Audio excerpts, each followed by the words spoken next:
Radio Ceylon की यादों से जुड़े आवाज की दुनिया के दोस्तों, पिछले एपिसोड में मैंने गट्ठरों में बंधे फिल्मी गानों का जिक्र किया था और साथ ही एक सपने की बात भी की थी।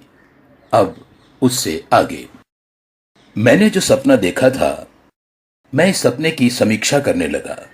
क्यों आया ऐसा सपना, क्या अर्थ है इसका? तभी एक बिजली सी कौंधी मेरे दिमाग में। दिए तले अंधेरा, इस मुहावरे के हथौड़े ने मेरी सारी शख्सियत को हिला कर रख दिया।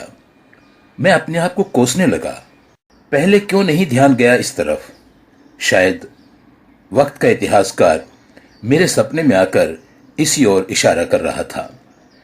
मैंने अपने हमदम, अपने दोस्तों, रेडियो सिलोन के लाखों श्रोताओं से इन रिकॉर्डों की जानकारी प्राप्त करने का निश्चय कर लिया।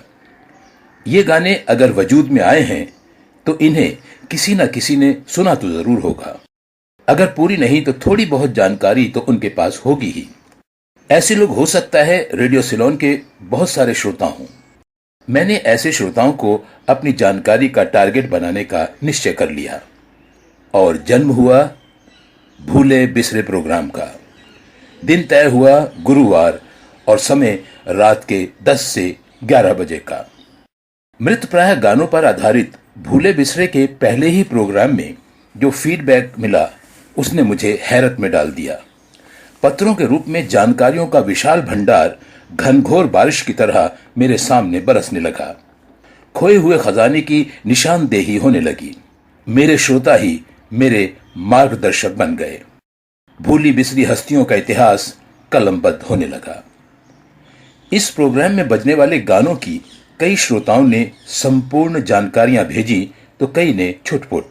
मैंने इन सारी जानकारियों को श्रोताओं के नाम के साथ प्रसारित करना शुरू कर दिया। इसका और भी अच्छा असर हुआ। पत्रों की संख्या बढ़ गई और जानकारियों की भी। इसी प्रोग्राम में मेरे एक सक्रिय श्रोता हरमंदर सिंह हमराज के पत्रों का सिलसिला, जो सिर्फ वाक्य गीतांजलि, जब आप गा उठे और संदेश गीतावली तक ही सीमित था, इसमें भी शुरू हुआ। वे अपने पत्रों द्वारा जानकारी भेजते ही नहीं, लेते भी थे। किसी फिल्म का नाम भेजकर उसका रिकॉर्ड नंबर या कोई रिकॉर्ड नंबर भेजकर उस फिल्म का नाम, गायक, संगीतकार, गीतकार या बैनर नाम वगैरह जानने की उनकी ख्वाहिश का एहतराम मैं इसी प्रोग्राम के जरिए करता था। इनका यही शौक, इनकी दृढ़ इच्छा शक्ति और कुछ कर गुजरने की चाह ही हिंदी फिल्म गीतकोश के संकलन का आधार बनी। आज ये संकलन हर संगीत प्रेमी की आवश्यकता बन चुका है। दिल्ली के एक और श्रोता कृष्णकांत सेठ से भी मेरी मुलाकात इसी प्रोग्राम में हुई। उनके पास संगीत की जानकारियों का अटूट भंडार था। हर हफ्ते 30-40 पेज का एक न एक खत आना आम बात थी। उनके खतों का इंतजार मुझे भी रहता। उनके खत बड़े ही डिटेल में होते।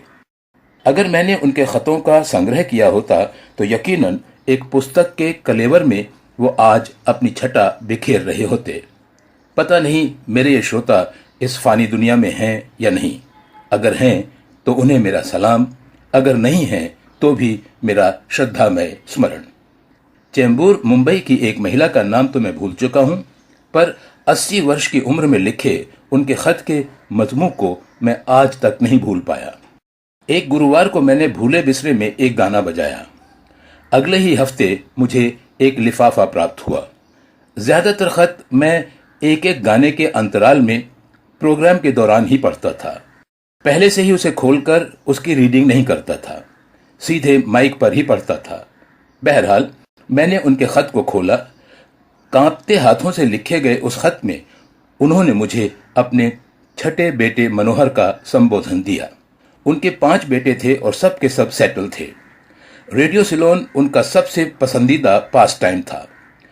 भूले बिसरे को वो कभी मिस नहीं करती थी।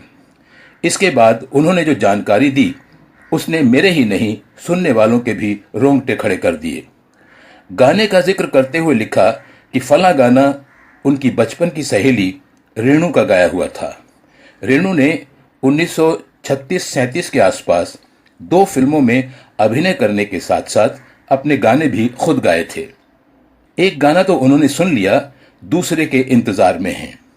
उन्होंने ये भी जानकारी दी कि रेणु भारत की पहली महिला ग्रेजुएट थी और उनका जीवन सफर 2 फिल्मों के साथ खत्म हो गया था। 1939-40 के आसपास उनकी मृत्यु हो गई थी।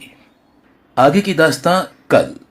तब तक खुश रहिए, आबाद रहिए, सुनते सुनाते और गुनगुनाते रहिए हमेशा जवां संगीत।